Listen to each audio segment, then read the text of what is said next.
Mpendwa wa msikilizaji na mtazamaji wa vipindi vyetu, karibu katika masomo ya kesha la asubuhi lenye kichwa Mwinue Yesu juu. Hivyo hapo ulipo kaa usibanduke, ni kusihi tu makinika nasi hadi tamati. Piga panana ya makelele, Yesu yuaja tena. Ipaza sauti, imba sana. Yesu yuaja tena.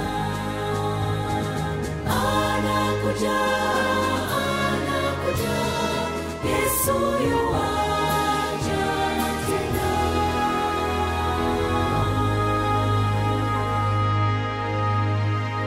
Na ikiwa ni Mei 9, somo linasema usiwe na miungu mingine. Usiwe na miungu mingine ila mimi. Kutoka 20 mstari wa 3. Na tufumbe macho tupate kuomba. Asante Baba kwa asubuhi njema. Asante kwa kutuamsha salama. Asante kwa kutupatia nafasi nyingine ya kusikiliza maandiko yako. Tunaomba Baba ukatuongoze na yote tutakayojifunza tujifunze chini ya mapenzi yako, kupitia jina lako Yesu Kristo, amen. Yesu alitoa maisha yake ili wale wote watakao waweze kuwekwa huru kutoka dhambini na kurejeshwa katika kukubaliwa na Muumba. Ilikuwa ni matarajio ya ulimwengu mtakatifu uliokombolewa ambayo yalimsukuma Kristo kutoa dhabihu hii kuu. Je, tu wafuasi wa Mungu kama wana wapendwa au tu watumishi wa mfalme wa giza? Je, tu waabudu wa Yehova au wa Baali? Wa Mungu aliye hai au wa sanamu? Yawezekana kusionekane vihekalu vya nje, kunaweza kusiwe na sanamu ya kutazama, na bado tunaweza kuwa tunaabudu sanamu. Ni rahisi kutengeneza sanamu ya mawazo au vitu vya kupendwa sana, kama vile kutengeneza miungu ya miti au mawe. Maelfu wanadhana potofu juu ya Mungu na sifa zake. Kwa hakika wanamtumikia Mungu wa uongo kama walivyokuwa watumishi wa Baali. Je, tunamwabudu Mungu wa kweli kama alivyofunuliwa katika neno lake, katika Kristo, katika asili, au tunaabudu sanamu fulani ya kifalsafa iliyowekwa mahali pake? Mungu ni Mungu wa ukweli. Haki na rehema ni sifa za kiti chake cha enzi. Yeye ni Mungu wa upendo, ni mwingi wa huruma. Hivyo ndivyo alivyowakilishwa ndani ya mwanawe, Mwokozi wetu. Yeye ni Mungu mwenye subira na uvumilivu. Ikiwa huyo ndiye Mungu tunayemwabudu na ambaye tunatafuta kuiga tabia yake, tunamwabudu Mungu wa kweli. Ikiwa tunamfuata Kristo, sifa zake tulizopewa zinakuja mbele za Baba kama harufu nzuri, na neema za tabia ya Mwokozi wetu zilizopandikizwa ndani ya mioyo yetu zitatoa karibu nasi manukato ya thamani.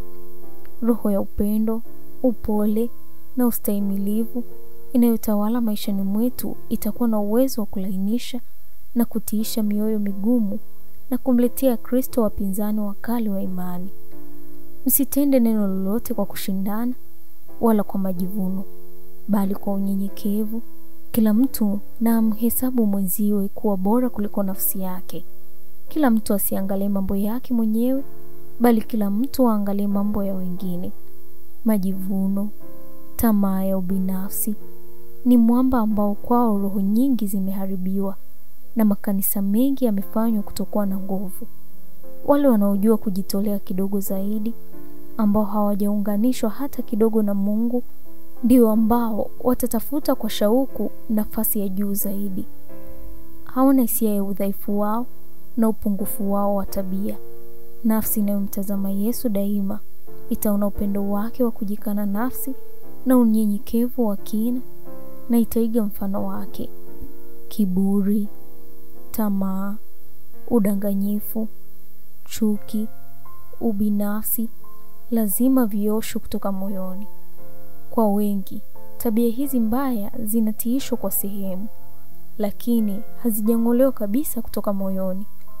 Chini ya hali nzuri wanachipuka upya na kukomaa katika uasi dhidi ya Mungu. Hapa kuna hatari ya kutisha. Kutunza dhambi yoyote ni kuthamini adui ambaye anangojea tu wakati usio na ulinzi wa kusababisha uharibifu wetu. Neema ya Mungu ni tumaini letu pekee. Utasoma Testimonies for the Church, gombo la 5, ukurasa 173 hadi ukurasa 175. Huu ni mwisho wa somo letu la Mei 9. Usiwe na miungu mingine. Tuombe. Asante Baba kwa somo hili zuri. Baba, tunajikabidhi kwako. Tusaidie kukuheshimu na kukutii wewe peke yako. Tusitafute miungu mingine na tuweze kukuabudu wewe kama muumba wetu. Tunajikabidhi kwako kupitia jina lako Yesu Kristo. Amen. Barikiwa nami mwaka 2025 katika masomo haya. Anakuja, Yesu yu